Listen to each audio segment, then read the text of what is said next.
وقول اللہ تعالی وَلَقَدْ عَلِمُوا لَمَنِ اشْتَرَاهُ مَا لَهُ فِي الْآخِرَةِ مِنْ خَلَاقٍ، یہ سورہ بقرہ کی آیت کا حصہ ہے۔ اور اللہ رب العزت نے جو دو ملائکہ کو بھیجا تھا لوگوں کی آزمائش کے لیے، حالانکہ انہیں یہ بات معلوم تھی کہ جو انہوں نے خریدا ہے یعنی سحر جو حاصل کیا ہے اس کا قیامت کے دن کوئی حصہ نہیں، قیامت کے دن کامیابی اللہ تعالیٰ کی رحمت کا کوئی حصہ نہ ہوگا اس عمل کے لیے، اور قیامت کے دن کوئی حصہ نہ ہونا کس عمل کے لیے؟ جو عمل کفر، جو علماء نے اس آیت کریمہ سے جادوگر کے کفر ہونے کا استدلال کیا، جو بالکل صفر ہوگا، جس کے لیے کوئی حصہ نہ ہو اللہ تعالیٰ کی رحمت اس کی رضامندی سے، تو یہ عمل کفر قرار پاتا ہے۔ تو انہیں معلوم تھا کہ ہم جو کچھ کر رہے ہیں، سیکھ رہے ہیں، سکھا رہے ہیں اور حاصل کر رہے ہیں، اس کا آخرت میں اور قیامت میں کوئی حصہ نہ ہوگا، فلاح کا اور کامیابی کا ایک ادنا سا شائبہ تک نہ ہوگا۔ تو یہ عمل کفر ہے، اور یہ بات کفر ہونے کی دلیل ہے۔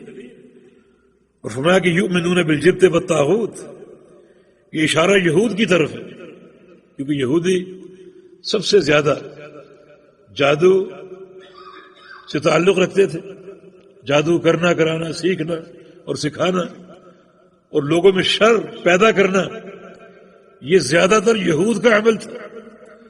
فرمایا کہ یہ لوگ ایمان لاتے ہیں جبت اور طاغوت کے ساتھ۔ جبت کی ایک تفسیر سحر ہے، جادو، ان کا جادو پر ایمان۔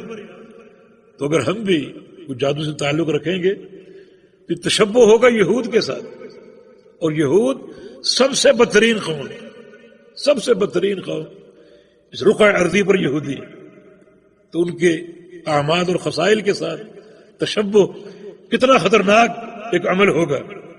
اور طاغوت کی بہت سی تفسیریں ہیں، ایک تفسیر شیطان بھی ہے، اور یہ تفسیر آپ بہرحال سنتے آ رہے ہیں کہ طاغوت سے مراد ہر وہ چیز حد سے تجاوز کر جائے جس کے تعلق سے، خواہ وہ معبود ہو یا متبوع ہو، اللہ پاک کے علاوہ کسی کی عبادت کریں، وہ آپ نے اس کو طاغوت بنا دیا۔ تو یہود کا شیوا کیا تھا؟ جبت یعنی سحر پر ایمان لانا اور طاغوت پر ایمان لانا۔ اور آگے یہ تفسیر شیخ الاسلام نے بھی ذکر کی ہے، یعنی قال عمر رضی اللہ تعالی عنہ الجبت والسحر والطاغوت الشیطان۔ جی قال عمر الجبت السحر والطاغوت الشيطان. وقال جابر الطواغيت كهان كان ينزل عليهم الشيطان في كل حي واحد.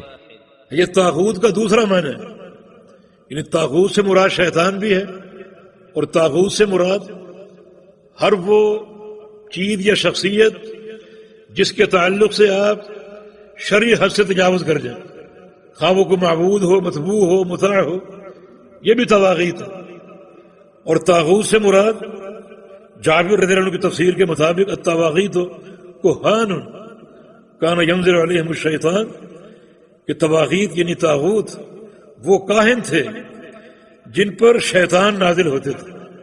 فی کل حی واحد، ہر قبیلے میں ایک کاہن موجود ہوتا تھا جس کا رابطہ جنوں اور شیاطین سے رہتا تھا، اور یہ خبریں اچک کر ان کو پہنچانے کی کوشش کرتے تھے۔ یوں ان دونوں کی ملی بھگت سے لوگ جو تھے وہ گمراہ ہو رہے تھے۔ تو ہر قبیلے میں ایک کاہن موجود ہوتا تھا، اور لوگ اپنے فیصلے ان کاہنوں سے کرایا کرتے تھے۔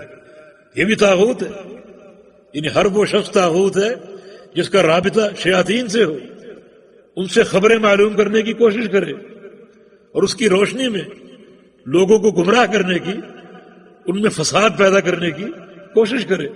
تو چونکہ ساحر جادوگر کا رابطہ بھی شیاطین سے ہوتا ہے، اس لیے ساحر بھی اس معنی میں طاغوت شمار ہوگا۔ جی